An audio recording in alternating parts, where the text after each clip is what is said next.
New Orleans is gearing up to host the Super Bowl, and preparations are in full swing. From the painstaking work of painting the field at the Superdome to tackling a growing rat problem in the French Quarter with help from New York City experts, the city is making sure it is ready for the big game. Plus, security measures are ramping up with barricades and item restrictions. But one surprising item isn't on the banned list. Here's a closer look in this week's top stories. Crews spent the day putting the finishing touches on the turf where the Eagles and Chiefs will battle in the NFL's premier event of the year. The Caesars Superdome will be showcased to millions of viewers across the world on Super Bowl Sunday. It's being decorated with our field painters for the AFC champion and NFC champions, with some of our Super Bowl 59 graphics as well. This is the same turf that the Saints played on throughout the season. They replace it every single year. A 4-year, $560 million Superdome renovation was completed in time for the Super Bowl. The recent round of upgrades focused on improving the fan experience. NFL Senior Director of Events Nikki Ewell said it's more than just the building that keeps the league coming back to New Orleans. This will be the city's 11th Super Bowl. It's the people, it's the art, it's the music, it's the culture, it's the food. We love the food. We love that it's so walkable in New Orleans as well. Super Bowl week will kick off in the Dome on Monday with an opening night event by ticket only. The event will feature players and coaches from both teams, live entertainment, and autographs by NFL legends. Just a word to the wise, there will be stepped-up security both here at the Dome and at the Montreal Convention Center, which is hosting the NFL experience. We're told that it will be clear bags only at both venues. We work with all of our partners, local, state, federal officials, to come up with a plan that, again, safety is a non-negotiable. This was planned for years in advance. Back on the field, the Superdome stands ready to dazzle, decked out in Super Bowl splendor. Paul Murphy, WWL, Louisiana. The Rat Patrol's been on the warpath. No, not this one from the 60s. The city's Rat Patrol and its commander, Dr. Claudia Riegel, director of the city's Mosquito, Termite, and Rodent Control Board. We have some of my colleagues from New York City is here. I think most of you have heard the Rat Czar in New York City. She's here. The Big Cheese from New York just happens to be here, along with pest control experts from several big cities, at a seminar Dr. Riegel is hosting to share ideas on how to make vermin feel trapped and unwelcome all the time, and especially now during Super Bowl. The city has been holding very regular meetings almost every week with all these stakeholders to look at infrastructure and all kinds of things.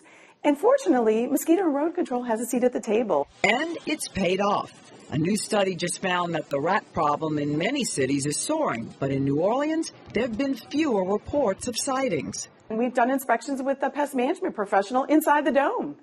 And frankly, it looked great. So no worries like at the Final Four in 2012 with rats in the Dome, or the pandemic quarter rats missing your leftovers, and even the rats who got into some NOPD evidence.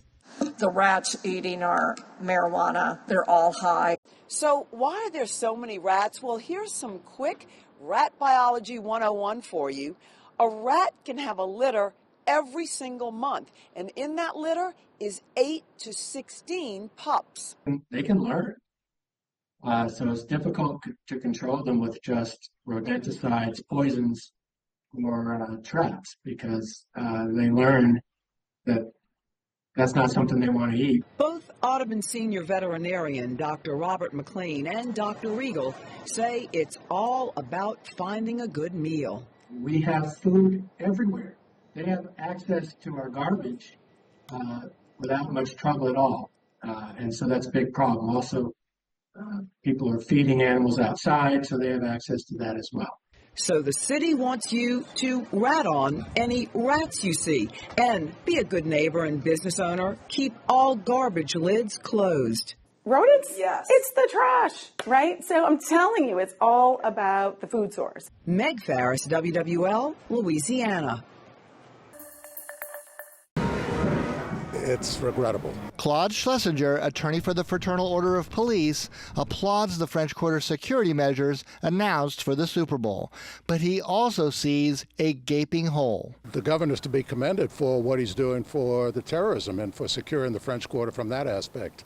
but we also have to secure the French Quarter from gun violence. According to the state directive, there will be barricades, there will be checkpoints, there will be searches, and there will be prohibited items, but guns will not be among them. There is a need to safely control what comes in and out of vulnerable areas. Following the deadly New Year's terror attack, coolers and ice chests won't be allowed near Bourbon Street, and everything from purses to shopping bags can be searched. What you're saying is you can bring your guns. With last year's new law allowing concealed firearms, police in the quarter said they have lost a major crime-fighting tool. City leaders lobbied for a carve-out for the high-traffic tourist zone, but that was shot down.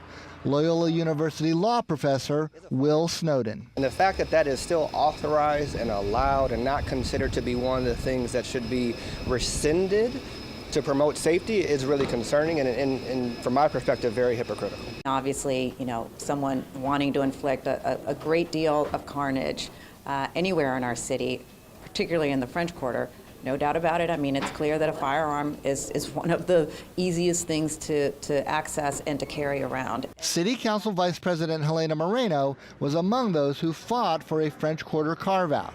The fact that cars and coolers and other items can be restricted gives her hope that the new rules can be used to revive the discussion about guns. There is definite, obvious recognition now that the French Quarter needs to be treated differently.